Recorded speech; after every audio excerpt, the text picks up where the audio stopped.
Isang mapagpalang umaga po sa ating lahat. Welcome sa online morning devotion ng St. Paul United Methodist Church dito po sa Tondo na ginaganap tuwing Lunes hanggang Biyernes online. Kung kaya mapapanood nyo ito. At samahan naman nyo kaming face-to-face tuwing Sabado alas 6 ng umaga sa conference room at ang aming mga Bible study and care groups, no? Para po sa iba-ibang age levels, worship services tuwing Thursday midweek at 6 p.m. at ang worship services natin tuwing Linggo ng alas 10 at alas 6 ng gabi.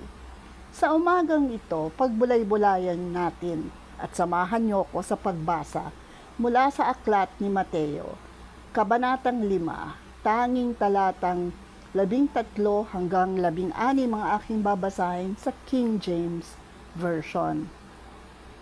Ye are the salt of the earth, but if the salt have lost its savor, wherefore shall it be salted? It is henceforth good for nothing but to be cast out and to be trodden under foot of men.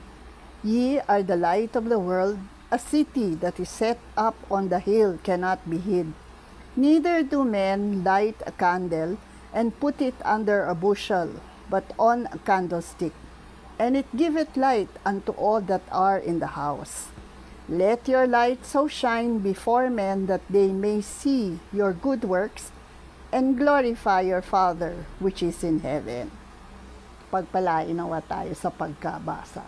Sa umagang ito ay isang paanyaya ng ating Panginoon na kasama sa mga sermon niya sa Mount, no? Kung saan pinaanyayahan niya tayo maging isang asin sa mundo. Bakit asin? Sapagkat sabi nga in verse 13, ang asin ay isang bagay kung saan nagbibigay ng lasa, no? At maayayang lasa sa pagkain. Kung kaya bilang mga asin, tayo ay mag-anyaya sa ating pananampalataya sa pagkakilala kay Jesus, no? Dito nga sabi nila, be godly influencers.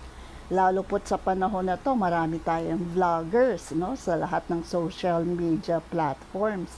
Kung kaya naman, kung kayo din lang ay magbo-broadcast at magbablog, napakaganda kapag ang binablog nyo ay tungkol sa Panginoon.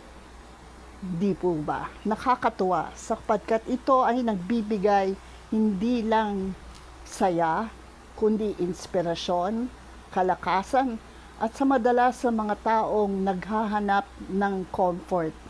Dito sila nakaka-experience ng comfort hindi lang po sa mga salita, kung hindi salitang nanggagaling sa Panginoon. And then again, sabi nga nila, be a light.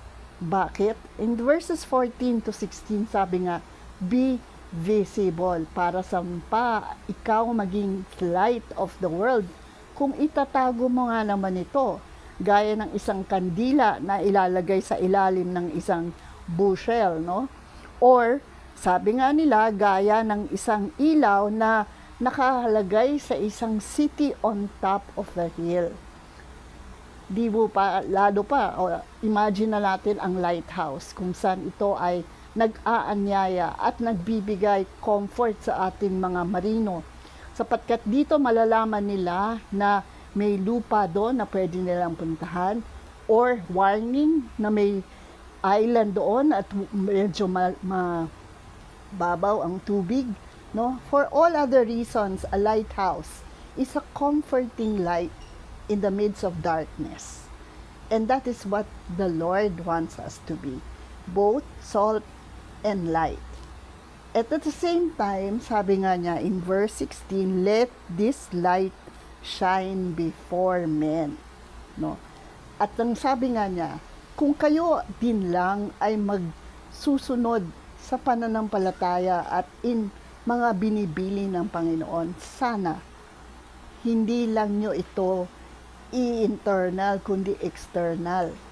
Ipakita na sumusunod kayo at ipamala sa ibang tao na ang inyong pagsunod ay nakakabuti, hindi lang sa iyo, kung hindi sa kapwa mo, no?